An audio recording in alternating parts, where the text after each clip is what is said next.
चलो इस वीडियो में आखिरी चट्टान तक को समझते हैं। क्या आपने कभी सोचा है कि एक सफर सिर्फ जगह बदलना नहीं होता, बल्कि भीतर बदलना भी हो सकता है। मोहन राकेश इस कहानी के लेखक हैं।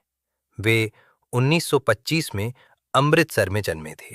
वे कई तरह की रचनाएं लिखते थे, कहानी, नाटक, उपन्यास, डायरी और यात्रा वृतांत। उनकी प्रसिद्ध किताबों में आषाढ़ का एक दिन, लहरों के राजहंस, आधे अधूरे, अंधेरे बंद कमरे और अंतराल है। वे न आने वाला कल, क्वार्टर तथा अन्य कहानियां, नए बादल और वारिस तथा अन्य कहानियां भी लिख चुके हैं। उनकी डायरी और यात्रा वृत्तांत जैसे मोहन राकेश की डायरी और आखिरी चट्टान तक भी लोकप्रिय है। नाटक आषाढ़ का एक दिन के लिए उन्हें संगीत नाटक अकादमी पुरस्कार मिला और वे कभी सारिका पत्रिका का संपादन भी करते थे। दुर्भाग्य से वे 1972 में मात्र 48 वर्ष की उम्र में चल बसे। अब बात करते हैं आखिरी चट्टान तक की कहानी की। ये एक यात्रा वृत्तांत है जो कन्याकुमारी की यात्रा पर लिखा गया है। लेखक केप होटल के सामने बाट टैंक की बाईं तरफ समुद्र में उभरी स्याह चट्टानों में से एक पर खड़े होते हैं और आखिरी चट्टान को देर तक देखते हैं। वहां तीनों सागर, अरब सागर, हिंद महासागर और बंगाल की खाड़ी मिलते दिखते हैं और दृश्य बहुत विशाल और प्रभावशाली होता है। लेखक लहरों की ताकत, समुद्र की ऊंचाई और क्षितिज की दूरियां देखकर चकित हो जाते हैं और अपने अस्तित्व को छोटी सी चीज समझने लगते हैं। उनका अनुभव केवल बाहरी नहीं है, ये अंदर की यात्रा भी बन जाता है। उन्हें विस्मय, रोमांच और शांति एक साथ महसूस होती है। फिर अचानक पानी बढ़ जाता है और उनकी चट्टान घिर जाती है। वे कूदकर सुरक्षित चट्टान पर पहुंचते और किनारे लौट आते हैं।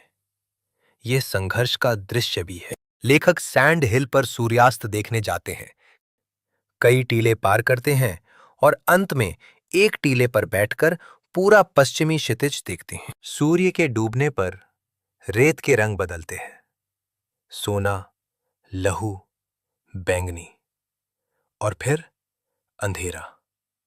यह दृश्य बहुत नाटकीय है। रात होते होते ज्वार बढ़ता है। लेखक को भागते हुए चोट लगती है, पर वे सुरक्षित जगह पहुंच जाते हैं। ये सफर की कठिनाइयों का भी हिस्सा है। अगली सुबह वे 8 लोगों के साथ रबर की नाव से विवेकानंद चट्टान पर जाते हैं और वहां सूर्योदय देखते हैं। ये बहुत शांत और अद्भुत अनुभव है। वहां के स्थानीय युवा लेखक से कन्याकुमारी की बेरोजगारी की समस्या बताते हैं। ये यात्रा में समाज की एक सच्चाई भी दिखाती है। लेखक मंदिर की घंटियां, लोगों की पूजा और मेहमानों की सामान्य बातें भी देखते और लिखते हैं, जैसे बसों का टाइम टेबल। लेखक की भाषा सरल, चित्रात्मक और प्रवाहपूर्ण है, जिससे पाठक को ऐसा लगता है कि वो खुद वहीं खड़ा है। तो अब सवाल, इससे हमें क्या सीख मिलती है? तो क्या सीखते हैं? यात्रा सिर्फ दूरी नहीं, बल्कि आत्मखोज और प्रकृति से गहरा संवाद भी है। प्रकृति हमें विनम्र बनाती है, संघर्ष हमें सतर्क और दृढ़ बनाता है, और सच्ची यात्रा मन और प्रकृति के बीच का सेतु होती है। चलो हम जल्दी से आज के मुख्य बिंदु याद कर लें। हमने जाना मोहन राकेश कौन है और उनकी प्रमुख रचनाएं कौन-कौन सी हैं। हमने देखा लेखक ने कन्याकुमारी में किन दृश्यों और अनुभवों को लिखा। 3 समुद्र का संगम, लहरों की ताकत, सूर्यास्त और सूर्योदय। हमने ये भी समझा कि यात्रा में नजारे के साथ लेखक की आंतरिक अनुभूतियां और समाज की बातें भी होती हैं। याद रखो, कठिन शब्द आते हैं तो उन्हें छोटे-छोटे शब्दों में समझो, इससे पढ़ना आसान हो जाता है। अब धीरे-धीरे मैं बात बंद कर रहा हूं।